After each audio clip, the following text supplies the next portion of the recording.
Educational WFSU TV. Dad continued working at WFSU-FM while still working at WCTV as a weatherman. After all, he could do his TV job mostly before and after a normal workday.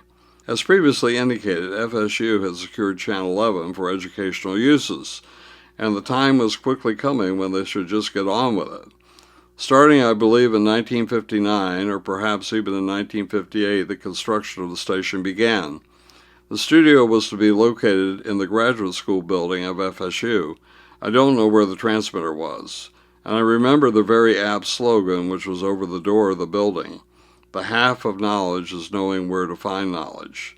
At any rate, after some intensive work for which Dad had been well prepared following his participation in the construction of WCTV, WFSU TV went on the air sometime on September 20, 1960. This was only 5 years and 5 days after WCTV began massaging the airways on September 15, 1955. It had been a turbulent and intensive period of time. Dad was indeed the chief engineer of the TV station, but reported to another on the university staff. It was apparently a relationship that was not destined to last.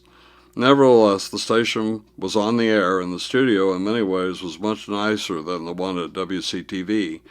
Dad had learned many lessons from his first experience in building a station. However, he apparently also had the services of Robert Bob Kohler mentioned earlier to help him with some of the technical details. I personally know the initial WFSU TV studios because I worked there one summer in 1961 and was also called on to operate some equipment for a recording session. In fact, I remember that place like it was yesterday. You entered the big doors of the graduate school and then approached the station doors to the right. You eventually, if you had business there, might be allowed to see the very large production studio with the control room looking down from above. This was a much better arrangement than at WCTV. There, the control room was on the same floor, and one didn't always have the required vantage point. And behind the control room of WFSU TV were several rooms devoted to station upkeep and operations.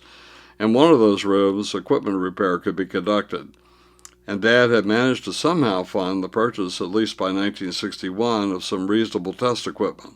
I was recruited that summer of 1961. I was just out of high school and hadn't started college yet, to build video distribution amplifiers. Even though the station had some at least adequate funding, Dad wanted to make sure the money would go as far as possible. Hence, building these amplifiers and paying me a small salary was a lot cheaper than buying the equipment. I don't know how long those amplifiers were ultimately used at the station. WFSU TV was planned as a tool to teach students the inner workings of television technology and the medium.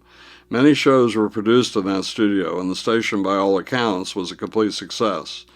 Nevertheless, the TV station did not allow Dad as much program control as he had managed at the FM station. There were many battles, and I think these took their toll. Hence, by the end of 1962, I believe, Dad was no longer at the station. He ended the relationship in a dramatic way, and this is probably why, to this day, I can find little mention of Dad with relation to WFSU TV on the internet. I assume that his memory has been completely expunged from the annals of station history. This is just my opinion, and I really don't know for sure. However, WFSU TV continued and is still a useful and viable operation so far as I can tell. Yet I am proud of Dad's part and that of Bob Kohler and others in getting the whole thing started.